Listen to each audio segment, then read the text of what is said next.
రాష్ట్రంలో కాంగ్రెస్ పార్టీ అధికారంలోకి వచ్చి ఈ రోజుతో 100 రోజులు నిండుతా ఉంది. రాష్ట్ర ప్రజలకు ఎన్నికల సందర్భంగా 100 రోజుల్లో 6 గ్యారంటీలు 13 హామీలు అమలు చేస్తామని బాండ్ పేపర్ల మీద నోటరైజ్డ్ డాక్యుమెంట్లు చేసి ఇంటింటికి పంచి అధికారంలోకి వచ్చిన కాంగ్రెస్ తన మాట నిలుపుకోలేకపోయింది. రాష్ట్ర ప్రజల్ని దారుణంగా మోసం చేసింది. 100 రోజుల పాలన 3 విచారణలు 6 వేధింపులు అన్నట్టుగా సాగింది. ప్రమాణ స్వీకార చేసే ముహూర్తం మాత్రం ముఖ్యమంత్రి గారు 2 రోజులు ముందుకు జరుపుకున్నారు. ఆ రోజు ఏం చెప్పారంటే డిసెంబర్ 9వ తేదీ సోనియా గాంధీ జన్మదినం రోజు ప్రమాణ స్వీకారం చేస్తాను, నా మొదటి సంతకం 2 లక్షల రుణమాఫీ మీదనే ఉంటుందని, ఏకకాలంలో 2 లక్షల రుణమాఫీ చేస్తామని బహిరంగ వేదికల మీద ప్రకటించినటువంటి రేవంత్ రెడ్డి గారు ప్రమాణ స్వీకార సమయాన్ని మాత్రం 2 రోజులు ముందుకు జరుపుకున్నారు. హామీలు అమలు చేయమంటే మాత్రం అది వెనక్కు జరుపుతూ ఉన్నారు. కుర్చీనెక్కడంలో గద్దెనెక్కడంలో మాత్రం 2 రోజులు ముందుకు జరుపుకున్నారు. ప్రజలకిచ్చిన హామీలు అమలు చేయమంటే మాత్రం దాటవేస్తున్నారు. వారు అనేక విషయాలు చెప్పారు.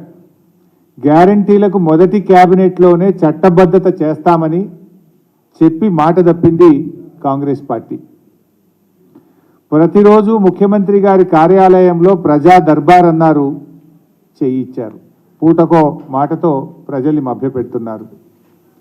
ప్రగతి భవన్ను కూలుస్తాం, నాలెడ్జ్ సెంటర్ను ఏర్పాటు చేస్తామన్నారు, విలాసవంతమైన సౌకర్యాలు అన్నారు. కానీ ఈరోజు చూస్తే ఉప ముఖ్యమంత్రి గారే అందులో ఉంటున్నారు. అసెంబ్లీను సందర్శించిన ముఖ్యమంత్రి గారు అసెంబ్లీ స్వరూపాన్నే మార్చేస్తాం 3 నెలల్లో అన్నారు. తట్టెడు మట్టి కూడా తవ్విన పరిస్థితి లేదు. రైతు భరోసా ఇస్తున్నామని అంతర్జాతీయ వేదికలపై గొప్పలు చెప్పుకున్నారు. రైతు బంధునే ఇలా మొదలుపెట్టి 100 రోజులైనా పాతది కూడా ఈ రోజుకు పూర్తి చేయలేకపోయినారు. పాలనలోకి రాగానే రైతు రుణమాఫీ అన్నారు, దానిపైన అతి గతి లేదు, ఒక్క అడుగు కూడా ముందుకు పడ్డ పరిస్థితి లేదు. ఆసరా పెన్షన్లు పెంచుతామన్నారు, ఉన్న పెన్షన్లే సరిగా ఇవ్వడం లేదు. కేసీఆర్ గారు తెలంగాణ పరువు పెంచే ప్రయత్నం చేస్తే రేవంత్ రెడ్డి గారు మాత్రం కరువు పెంచడంలో పోటీ పడుతున్నారు. దేశమంతా కరువు ఉందనే చేతగాని మాటలు చెప్తూ రైతుల నోట్లో మట్టి కొడతా ఉన్నారు. కేసీఆర్ గారి హయాంలో పచ్చటి పంట పొలాలు కనిపిస్తే 10 ఏళ్ల తర్వాత రైతులు తమ పంట పొలాలలో మంటలు పెట్టుకునే పరిస్థితులు ఈ రాష్ట్రంలో కనబడతా ఉన్నాయి. కేసీఆర్ గారు వ్యవసాయాన్ని శిఖరాగ్రంలో నిలబెట్టే రేవంత్ రెడ్డి గారు శిథిలావస్థలోకి చేర్చుతున్నారు. కేసీఆర్ గారి హయాంలో త్రాగునీటికి సాగునీటికి లోటు లేని పరిస్థితి ఉంటే ఇవాళ రాష్ట్రంలో రేవంత్ రెడ్డి గారి పాలనలో కన్నీళ్లకు కొరత లేని పరిస్థితి కనపడతా ఉంది. మిషన్ భగీరథ ఇంటింటికి నీళ్ళిచ్చే పథకం కేసీఆర్ గారు తీసుకొస్తే రేవంత్ రెడ్డి గారి రాజ్యంలో మళ్ళీ ఖాళీ బిందెల ప్రదర్శన కనబడతా ఉంది. స్వయంగా ఆయన నియోజకవర్గం కొడంగల్లోనే కనబడ్డది. నిన్నెవరో ఖమ్మం నుంచి వచ్చి చెప్తా ఉన్నారు, ఖమ్మం పట్టణంలో ప్రతి 3 రోజులకు ఒక్కసారి నల్లా వస్తుందట. ఈరోజు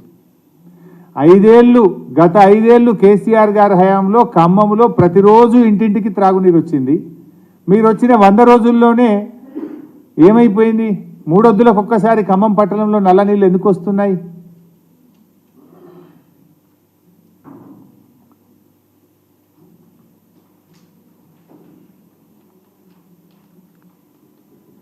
ఇవాళ కర్ణాటకలో కాంగ్రెస్ పార్టీయే అధికారంలో ఉంది కదా, మీరే చెప్తున్నారు మా పార్టీయే ఉందని. కనీసం కర్ణాటకను ఒప్పించో మెప్పించో తాగునీళ్లు తీసుకురావడానికి, సాగునీరు మీరు ఎట్లా తేలేకపోతున్నారు కానీ త్రాగునీరైనా తేవడానికి కర్ణాటకను ఒప్పించడంలో మీరు పూర్తిగా వైఫల్యం చెందినారు. ఇవాళ మేము కృష్ణా మేనేజ్మెంట్ బోర్డుకు కేంద్ర ప్రభుత్వ ఆధీనంలోకి ప్రాజెక్టులు పోకుండా మేమేమో పోరాటం చేస్తే మీరు వచ్చి రాగానే కృష్ణా మేనేజ్మెంట్ బోర్డుకు ప్రాజెక్టులు అప్పగించడానికి కేఆర్ఎంబి మీటింగ్లో ఒప్పుకొని వచ్చిండ్రు. మళ్ళీ బీఆర్ఎస్ పార్టీ ఉద్యమ బాట పడితే బీఆర్ఎస్ పోరాడితే మళ్ళీ తోక ముడిచి ప్రాజెక్టులు ఇవ్వమని అసెంబ్లీలో తీర్మానం చేసిండ్రు. మీ మేనిఫెస్టోలో 100 రోజుల్లో గొల్ల కుర్మలకు 2వ దశ గొర్రెలు ఇస్తామని చెప్పి మాట ఇచ్చిండ్రు. 100 రోజులు నిండినా ఒక్కరికి కూడా గొర్రె పిల్లలు ఇవ్వకపోతురి.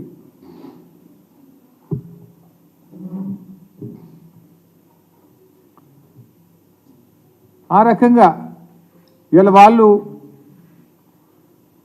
కేసీఆర్ గారు ఈ రాష్ట్రంలో పేదలకు ఏం చేయాలని ఎన్నో కార్యక్రమాలు ఆలోచించారు.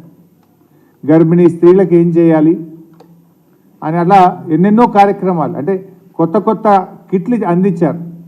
కేసీఆర్ గారు కొత్తగా ఆలోచించి కిట్ల పథకాలు ప్రవేశపెడితే రేవంత్ రెడ్డి గారు తెలంగాణను తిట్లతో కలుషితం చేస్తూ ఉన్నారు. తిట్లలో పోటీ పడుతున్నాయి. కేసీఆర్ గారు కిట్లలో పోటీ పడితే రేవంత్ రెడ్డి గారు తిట్లలో పోటీ పడుతున్నారు. 100 రోజులకోసారి 100 రోజుల్లో ముఖ్యంగా మీరు ఏదైనా సాధించిందంటే 10 సార్లు ఢిల్లీకి అయితే పోయించారు. అంటే ప్రతి 10 రోజులకు ఒక్కసారి ఢిల్లీకి పోయి తెలంగాణ ఆత్మగౌరవాన్ని తాకట్టు పెట్టారు. రైతు బంధు పడలేదని ఎవరైనా రైతులు అడిగితే ఒక మంత్రి గారు చెప్పుతో కొట్టమంటాడు. ఇది 100 రోజుల్లో కాంగ్రెస్ పార్టీ ఘనత. రైతు బంధు పడలేదంటే చెప్పుతో కొట్టమంటాడు మంత్రి గారు. ఇది మీ పాలన తీరు.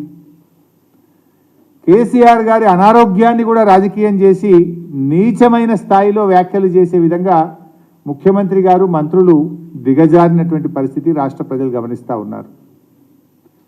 పార్లమెంట్ ఎన్నికల్లో కాంగ్రెస్ బీజేపీలు కుమ్మక్కైన విషయం మొన్నటి బడేబాయి చోటేబాయి దాంతో రాష్ట్ర ప్రజలకు సంపూర్ణంగా అర్థమైపోయింది. ఎందుకంటే మొన్న ఈ 100 రోజుల్లో ముఖ్యమంత్రి గారు మాట్లాడినటువంటి తీరు, ఆయన వ్యవహార శైలితో ఈ బడేబాయి చోటేబాయి బంధం ఇవాళ రాష్ట్ర ప్రజలకు సంపూర్ణంగా అర్థమైంది.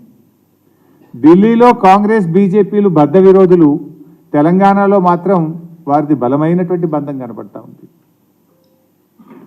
ప్రతిపక్షంలో ఉండగా ఇదే రేవంత్ రెడ్డి గారు వలసల పైన ఓ పతివ్రతలాగా మాట్లాడినాడు.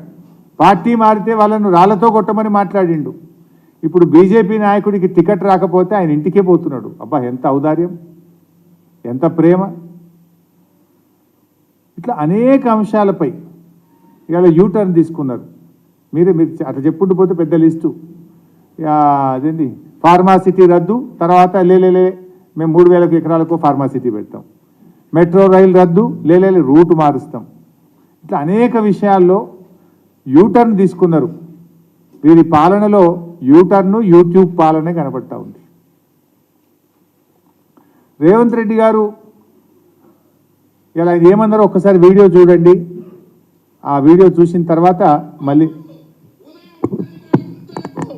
ఇందిరమ్మ రాజ్యం 6 గ్యారెంటీల మీద తొలి సంతకం పెడుతుంది.